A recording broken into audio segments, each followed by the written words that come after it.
12 अक्टूबर साल 1972 बरमूडा के एक छोटे से शहर क्लॉक टावर से एक छोटा सा चार्टर्ड हवाई जहाज टेक ऑफ करता है। ये हवाई जहाज जा रहा है लॉस सैंटोस के एक छोटे से शहर में और इस हवाई जहाज में बैठे हैं फ्री फायर वर्ल्ड के कुछ दिग्गज प्रो प्लेयर्स।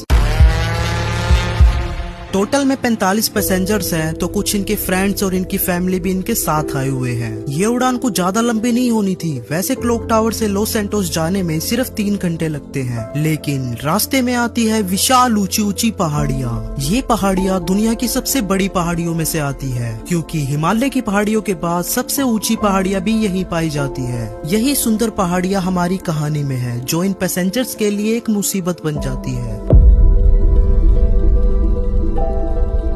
12 अक्टूबर के दिन पहाड़ियों में तूफान आता है, जिसकी वजह से प्लेन आगे नहीं जा पाता। प्लेन्स के पायलट डिसाइड करते हैं कि वो रास्ते में ही रुक जाएंगे और अगले दिन उड़ने की फिर से कोशिश करेंगे। उन पहाड़ियों के पास किसी गांव में प्लेन को लैंड करा दिया जाता है। अगला दिन 13 अक्टूबर ये प्लेन फिर से टेक ऑफ करता है दोपहर के 12:18 पर। पायलट्स ने देखा था कि मौसम काफी साफ हो चुका है, तो अगले 1 घंटे तक सफर काफी सुहाना रहता है। 3:21 पायलट प्लेन को डिसेंट कराने लगते हैं। ये प्लेन लॉस सैंटोस के काफी करीब पहुंच गया था, लेकिन ये अभी भी पहाड़ियों में था। नीचे उतरते समय एक भयानक सी टर्बुलेंस देखने को मिलती है। प्लेन बहुत तेजी से हिलने डुलने लगता है। उसी समय बहुत सारे बादल आ जाते हैं। चारों तरफ बादल ही बादल, कुछ दिखाई नहीं देता। अचानक से प्लेन में अलार्म्स एंड वार्निंग लाइट्स जलने लगती है। किसी को समझ नहीं आता कि हो क्या रहा है। इस प्लेन में बैठे फ्री फायर के कुछ प्रो प्लेयर्स बहुत ही ज्यादा निडर है। वो मजाक बनाते हैं इस टर्बुलेंस का।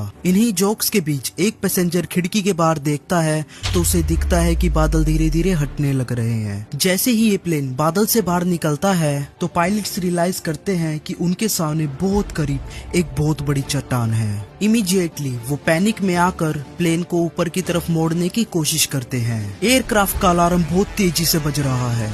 पायलट्स मैक्सिमम पावर लगा देते हैं प्लेन को ऊपर ले जाने के लिए, उस पहाड़ी के ऊपर से बचकर निकलने के लिए। लेकिन अफसोस, अब तक बहुत लेट हो चुका था।